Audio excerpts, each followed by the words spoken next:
ভালো মা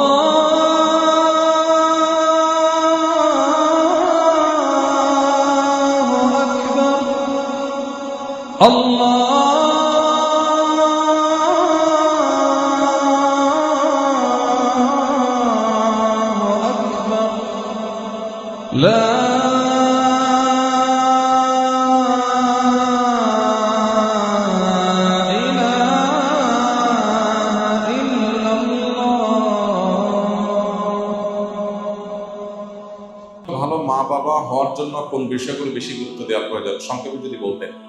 আদর্শ মা বাবা, যে মা বাবা আল্লাহর কাছে রিওয়ার্ড পাবেন তাদের এই প্যারেন্টিং এর জন্য, সেই মা বাবা হওয়ার জন্য সবচেয়ে গুরুত্বপূর্ণ বিষয় হলো কোরআন এবং হাদিস একজন মা বাবা যে করণীয়গুলো, হুকুকুল আওলাদ বা সন্তানের যে হকগুলো বলেছে সেগুলো ভালো করে বোঝা এবং সেগুলো আমল করা। আমাদের দেশে মা বাবার অধিকার নিয়ে অনেক ওয়াজ হয়, আলোচনা হয়, সন্তানের অধিকার নিয়ে খুব বেশি ওয়াজ আলোচনা হয় না। কেন হয় না? এর একটা কারণ হলো যে মানুষ প্রকৃতিগতভাবে সন্তানের প্রতি দয়া মায়া করে। মা বাবার প্রতি মানুষের প্রকৃতিগত দায়িত্বশীলতা যতটা অনুভব হয়, মা বাবা সবসময় সন্তানদের খুশি করার জন্য, তাদের ভালোর জন্য চেষ্টাটা তুলনামূলক তার চেয়ে বেশি করে, অর্থাৎ প্রকৃতিগতভাবে হয়। এই জন্য ওয়াজটা কম হয়। কিন্তু এটার কারণে যেটা হয়েছে, অনেক মা বাবা সন্তানের প্রতি কর্তব্যগুলো তারা বুঝেন না। কিয়ামতের ময়দানে কিন্তু এই কর্তব্য আদায় না করার কারণে আল্লাহর কাছে জবাবদিহিতার মুখোমুখি হতে হবে। এই জন্য আপনি মা বাবা হয়েছেন দেখে শুধু তাদের কাছ থেকে আপনার পাওনা আছে, আপনার কোনো কর্তব্য নেই এমনটি মনে করার কোনো কারণ নেই। তো আদর্শ মা বাবা হওয়ার জন্য মা বাবা হিসাবে সন্তানের হকগুলো কি সেগুলো জানা গুরুত্বপূর্ণ। যেমন ফর এক্সাম্পল, সন্তান পৃথিবীতে আসারও আগে থেকে তার হক শুরু হয়ে যায়। কিভাবে? আপনি অবিবাহিত, আপনি বিয়ে করবেন, তাহলে আপনি একজন দিনদার জীবন সঙ্গিনী খুঁজবেন। কেন?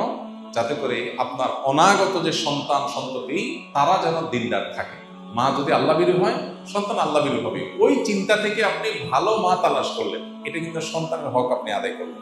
আর আপনি ওইটা মাথায় রাখলেন না, আপনি টাকা পয়সা অন্যান্য বিষয়গুলোকে মাথায় রাখলেন, তাহলে আপনার সন্তান দিনদার আদর্শবান আল্লাহভীরু হওয়ার বিষয়টাকে আপনি খেয়াল করলেন না, তাহলে সন্তানের অধিকার নষ্ট করলে রাখতে পারেন।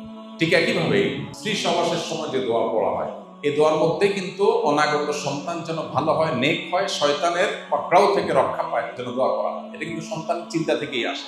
সন্তান জন্ম নেওয়ার পর তার জন্য ডান কানে আজান বাম কানে ইকামতের যে আমল মুস্তাহাব আছে, এর পাশাপাশি তার জন্য যে দোয়া আছে, ওয়াইযুকা বিকালিমাতিল্লাহি তাম্মা মিন শাররি কুল্লি শাইতানিন ওয়া হাম্মিন কুল্লি আইনিন লাম্মা, শয়তান থেকে পানা চাওয়া দোয়া। সন্তানের অধিকার, তাকে ভালো রাখার চেষ্টা, সন্তানের একটা সুন্দর অর্থবহ নাম নির্বাচন করা, এটাও তাকে ভালো মানুষ হওয়ার প্রত্যাশা থেকে রাখা। সেই সাথে সন্তানকে শুরুতে দিন দেওয়া, আল্লাহর সাথে পরিচয় করানো, আখিরাতমুখী করা, তার মধ্যে ঈমান বিল্ড করা, তৈরি করা, এর পাশাপাশি তার ভরণ পোষণ আদার সব বিষয় দেখা। আমরা সন্তানের অধিকার বলতে বুঝি তাদের শার্ট প্যান্ট দেওয়া, তাদের ভরণ পোষণ দেওয়া, এটা তাদের অধিকার বটেই। এটার বাইরে আরো অনেক কর্তব্য আছে।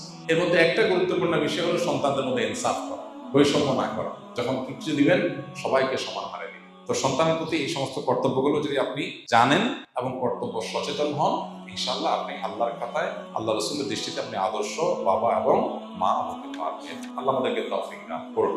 একজন সাধারণ মানুষ হিসেবে আমি কিভাবে অনুভব করতে পারি যে আল্লাহ আমার সাথেই আছেন এবং তার উপস্থিতি প্রতি মুহূর্তে অনুভব করার আমল বা চিন্তা কি হতে পারে?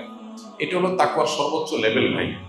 ইহসান বলা হয় যেটাকে, আনতা আবুদাল্লাহ কান্নাকা তারা, আল্লাহকে দেখছেন এই অনুভব নিয়ে ইবাদত করতে পারা। এটা হলো ইসলাম, ঈমান, এরপরে ইহসান, সর্বোচ্চ লেভেলের আপার ক্লাসের মুসলমান হওয়ার মাধ্যমে এটা হতে পারে। এটা কিভাবে হবে? আপনি যত বেশি তাকওয়া চর্চা করবেন, কোনো গুনাহের সাথে সংশ্লেষ করবেন না, দ্বীনের মধ্যে যত বেশি আসতে পারবেন, তত বেশি আপনার মধ্যে ইহসান আসবে, আল্লাহর প্রতি মনোযোগিতা বাড়বে ইনশাআল্লাহ। স্কিলে অবস্থান করার সময় আমরা একটি সুন্দর পরিবেশে ইবাদতের জন্য চাপে থাকলে একসময় ভালো ইবাদতের জন্য মন বসত, কিন্তু এখন আমার ঠিকমতো ইবাদতের জন্য মন বসে না। তাই আমাদের কি সাপ্তাহিক আমলের রুটিন, স্কিলে অবস্থানরত শিক্ষকরা যেভাবে আমল করেন, আমাদের কি এর আওতায় আনা যায় কিনা অনলাইনে, এতে করে আমাদের আমলের প্রতি যত্নবান হওয়া যাবে। মাশাআল্লাহ, খুবই দরকারি একটা প্রশ্ন করেছেন। আমাদের অ্যালামনাই কোনো একজন ভাই, যিনি আগে স্কিলে প্রশিক্ষণ নিয়েছেন, এখন কর্মজীবনে আছেন, কোথাও চাকরি বাকরি করেন, তার হালত বলেছেন তিনি যে এখানে একটা পরিবেশের মধ্যে থেকে আমল করা সহজ হয়, অন্য জায়গায় গেলে সেটা কর্মজীবনে সেটা হয় না। এটা মানুষের প্রকৃতি। মানুষ যখন অনুকূল পরিবেশে থাকে তখন আমল করতে পারে, প্রতিকূল পরিবেশে গেলে সেই সুযোগটা হয় না। এই জন্য তাকে কয়েকটা কাজ করতে হয়। এর মধ্যে সবচেয়ে বড় কাজ হলো তিনি যেখানে আছেন ওর মধ্যে তার অনুকূল পরিবেশ খুঁজে বের করতে হয়। আপনার অফিসে নিশ্চয়ই কিছু নামাজি মানুষ আছে, নিশ্চয়ই একটা ভালো মানুষ আছে, তাদের সাথে সম্পর্ক গড়ে তুলতে হয়। এমন জায়গায় বাসা নিতে হয় যেখানে ভালো মানুষের সাথে সংস্কার বেশি হবে, এমন জায়গায় নামাজ পড়বেন যেখানে ভালো মানুষ বেশি পাওয়া যাবে। আর যেটা আপনি প্রস্তাব করেছেন, যেটা স্কিলের যারা দায়িত্বশীল আছেন তাদেরকে আমি বলবো বিবেচনা করার জন্য, যে আমাদের এলামেদেরকে কিভাবে আমলের ট্র্যাকের মধ্যে রাখা যায়। তবে আমরা একটা সুসংবাদ আপনাদেরকে দেই, আমরা ইনশাআল্লাহ অচিরেই একটা অ্যাপ ডেভেলপ করতে যাচ্ছি, যে অ্যাপের মাধ্যমে আমাদের হ্যাবিটগুলো আমরা শেয়ার করতে পারবো। যে যেখানে থাকি না কেন প্রতিদিন ইনফো দিতে পারবো, আমাদের পরস্পর কম্পিটিশন হবে, জানাশোনা হবে, এবং অনলাইনে আমরা একে অন্যকে ইনশাআল্লাহ তদারকি করতে পারবো, একটা নেটওয়ার্কের মধ্যে রাখতে পারবো। আশা করা যায় সেটা আমাদের আমলের ধারাবাহিকতা ধরে রাখতে হেল্পফুল হবে। এবং এছাড়া এখানে মসজিদে যেহেতু আমরা জমা শুরু করেছি, যাদের সুযোগ আছে এখানে জমা করলেন, জমা পরবর্তী প্রোগ্রামে শরীর হলেন, এবং পরবর্তীতে আমরা এখানে রাত্রি যাপনের জন্য ব্যবস্থা রাখবো ইনশাআল্লাহ। যে সব বিচারী রাত্রি যাপন হবে, রাত্রি যাপন হলে তখন আমরা রাত পরে বাবদের সুযোগ পাবো ইনশাআল্লাহ। জেনারেল পড়ুয়া ছাত্রদের ক্ষেত্রে ক্যারিয়ার ও দিনের ভারসাম্য কিভাবে বজায় রাখা যায়? জেনারেল পড়ুয়া ছাত্র ভাইয়েরা তাদের ক্যারিয়ার এবং দিনদারিতা এটার মধ্যে ভারসাম্য রাখার জন্য তার আগে প্রায়োরিটিটা বোঝা দরকার। তার জন্য আখেরাতটা গুরুত্বপূর্ণ নাকি দুনিয়াটা গুরুত্বপূর্ণ? নিশ্চয়ই একজন ইমানদারের কাছে আখেরাত গুরুত্বপূর্ণ।